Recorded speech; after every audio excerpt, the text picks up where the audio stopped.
Why is it so hard to let go of someone who hurt you? You know they were wrong for you. You know the relationship was toxic. You know staying connected to them, even just in your thoughts, is keeping you stuck. And yet no matter how hard you try, your brain keeps going back. Replaying conversations. Wondering what they are doing. Missing someone who made you feel terrible. This is not weakness. This is not stupidity. This is your brain doing exactly what it was designed to do, and once you understand the psychology behind it, everything starts to make sense. By the end of this video you will understand exactly why your brain refuses to let go and what you can do to finally start freeing yourself. To understand why letting go is so hard, you first need to understand how human attachment works at a biological level. When you form a close bond with someone, romantic or otherwise, your brain does not just register them as a person you like. It registers them as a survival resource. This goes back thousands of years to when human beings lived in tribes and social connection was literally the difference between life and death. Being separated from your tribe meant danger. Being alone meant vulnerability. So your brain evolved a powerful alarm system designed to keep you connected to the people it has bonded with. That alarm system does not know the difference between a healthy relationship and a toxic one. It does not evaluate whether the person deserves your attachment. It only knows one thing: this person has been registered as important, and losing them triggers the same neurological response as a threat to your survival. This is why the end of even a deeply painful relationship can feel like grief. Because to your nervous system, that is exactly what it is. One of the most powerful reasons your brain cannot let go of someone who hurt you is chemistry. Specifically dopamine, the neurotransmitter responsible for desire, craving, and the anticipation of reward. In healthy relationships, dopamine is released steadily and consistently. But in toxic relationships, something very different happens. The unpredictability, the hot and cold, the good days and the terrible days, the moments of connection followed by withdrawal, creates what psychologists call a variable reward schedule. This is the same mechanism that makes gambling so addictive. When rewards are unpredictable, your brain releases more dopamine in anticipation of them, not less. Every good moment in the toxic relationship trained your brain to crave the next one. Every painful moment sent you searching desperately for the reward that might be just around the corner. And when the relationship ends, your brain does not simply switch off that craving. It keeps firing, keeps searching, keeps replaying the good moments, because those moments were associated with one of the most powerful chemical rewards your brain can produce. Trauma bonding is one of the most misunderstood psychological phenomena in human relationships, and it is one of the most powerful reasons people cannot let go of someone who hurt them. A trauma bond does not form because you are weak. It forms because of a very specific cycle: tension, then explosion or hurt, then reconciliation, then a honeymoon period of warmth and connection. This cycle, repeated over months or years, creates a bond that is actually stronger than the bonds formed in healthy relationships. Here is why. The contrast between the pain and the relief creates an intense emotional imprint. The reconciliation phase, when the person who hurt you suddenly becomes warm, loving, and remorseful, triggers a flood of relief and affection that your brain associates powerfully with that person. You are not bonded to who they actually are. You are bonded to the relief they provided after the pain they caused. And your brain, running on that bond, keeps searching for that relief long after the relationship is over, because it never learned to find it anywhere else. The human brain has a powerful need for closure, for stories to have endings, for unresolved situations to be completed. Psychologists call this the Zeigarnik effect, the tendency to remember and fixate on unfinished tasks far more than completed ones.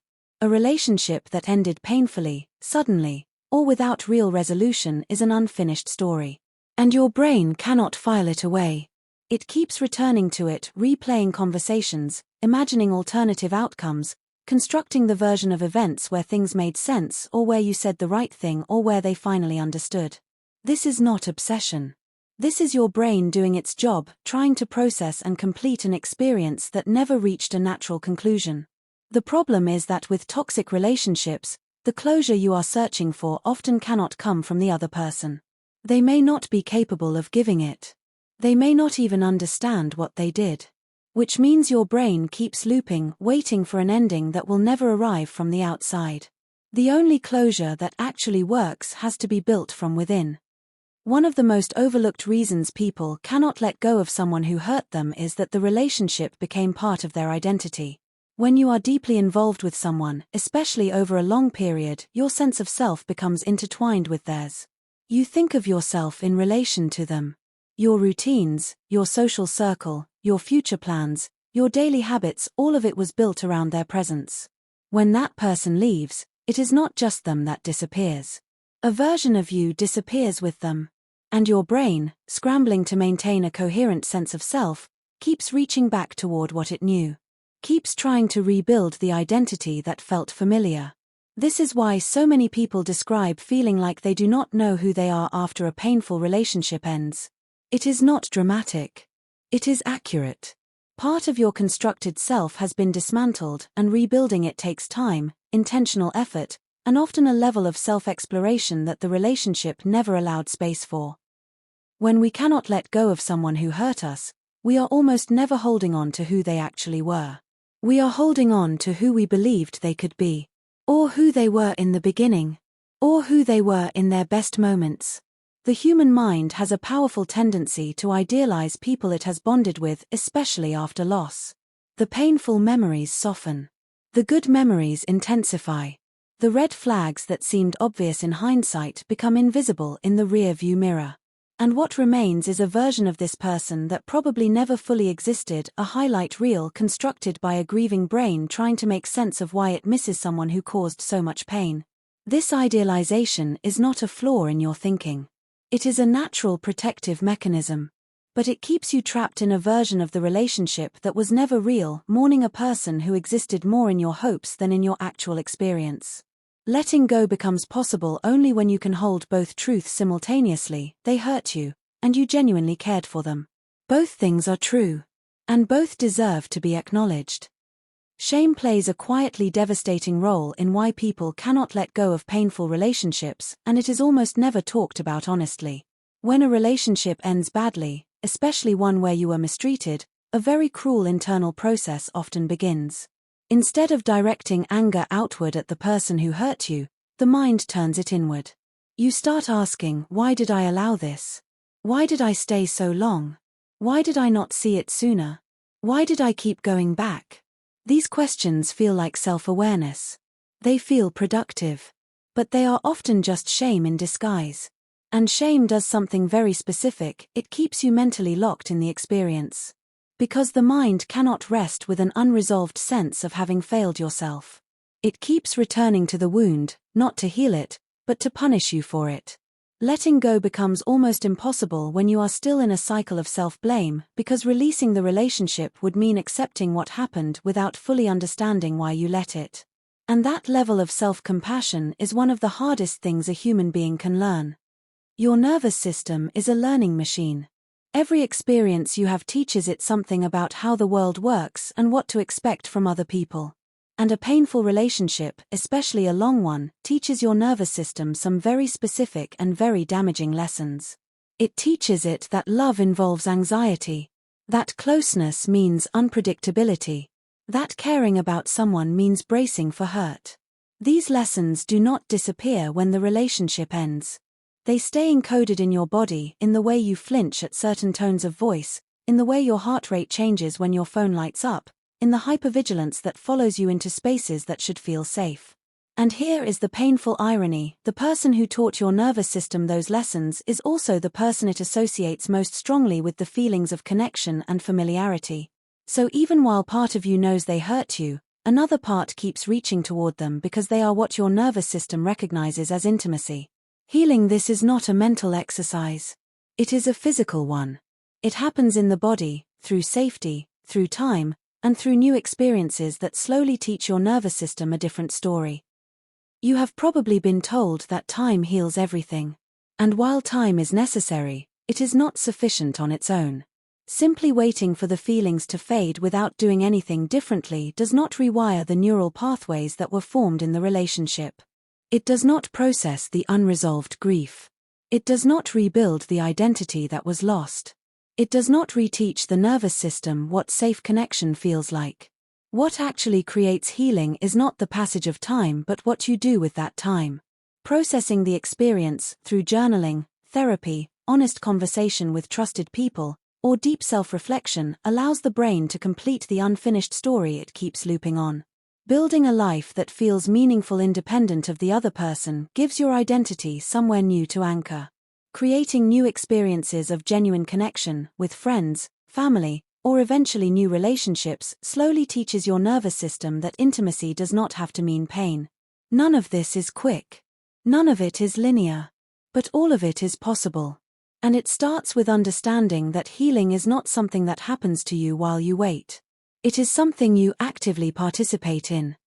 Letting go does not mean forgetting. It does not mean pretending it did not hurt. It does not mean you have to stop caring about someone overnight. It means gradually loosening the grip that the experience has on your present life so that it becomes part of your story without being the whole of it. The first step is allowing yourself to grieve fully and without judgment. Not just the person, but everything the relationship represented, the future you imagined, the version of yourself you were in it, the hope you invested. All of it deserves to be mourned.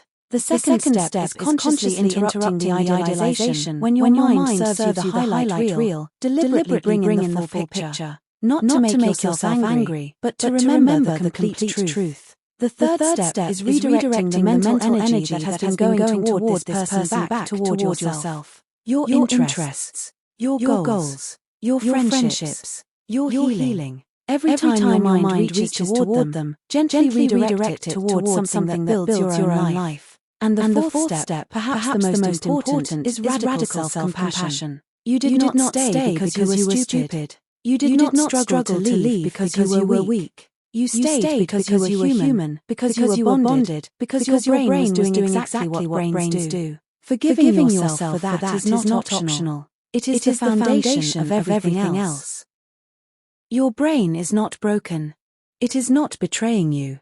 It is doing exactly what millions of years of evolution designed it to do, holding on to what it bonded with, searching for closure, protecting you from the pain of loss. But you are not just your brain. You are the person who gets to decide what you do next. And healing, real, lasting healing, is available to you. Not on the other side of forgetting them. Not on the other side of understanding why they did what they did. But on the other side of choosing yourself, consistently, even when every part of you wants to reach back.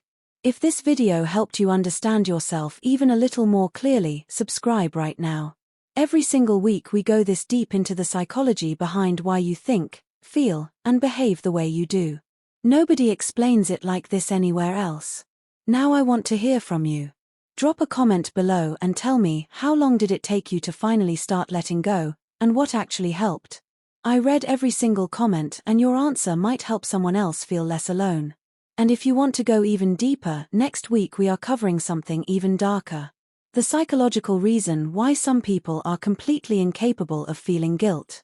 And the signs that someone in your life might be one of them. That video is coming next and you do not want to miss it. See you there.